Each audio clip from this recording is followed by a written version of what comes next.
Voilà, une dernière vidéo pour la dernière partie, mais qui est une partie très importante, hein. Voilà, ça c'est ce qu'on appelle une équation du second degré parce que on a x au carré. Donc une fois qu'on a un carré, c'est une équation du second degré. Alors comme je l'ai déjà dit dans la première vidéo, les équations du second degré, on ne verra pas toutes les possibilités pour les résoudre, mais on verra la seule possibilité qu'on peut voir à ce niveau-ci en tout cas, c'est la factorisation. Et donc, quand j'ai une équation du second degré, pour le moment, en tout cas avec ce qu'on a vu, je vais automatiquement essayer de factoriser. Ici, je peux mettre le x en évidence. Voilà. Et ceci doit être égal à 0. Hein. Pour rechercher les racines, on doit avoir le polynôme égal à 0. Et donc, j'ai une multiplication de deux facteurs x et x plus 3. Si le produit est égal à 0, ça veut dire que un des deux est égal à 0. Soit celui-là,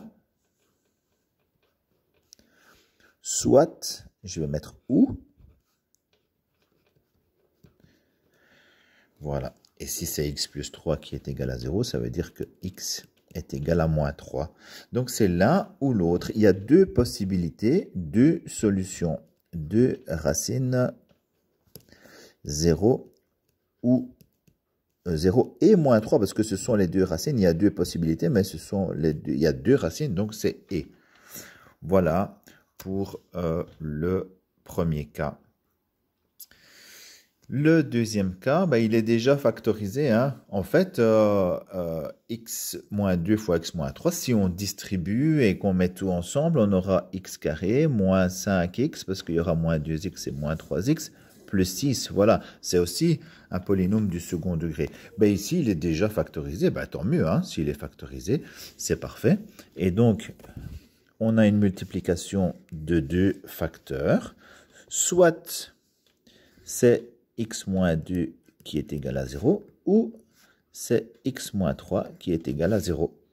Et donc, x est égal à 2, ou x est égal à 3. Deux racines, le 2 et le 3. Donc, pour une équation du deuxième degré, on peut avoir deux racines. On peut avoir, dans certains cas aussi, une racine. Je vous ai montré l'exemple dans la première vidéo, mais voilà, on peut aller jusqu'à deux racines pour le second degré. Pour le premier degré, c'est toujours une seule racine. Et pour le troisième degré, on pourra aller jusqu'à 3 racines. Voilà, vous pouvez terminer la page. Si vous avez des questions, n'hésitez pas.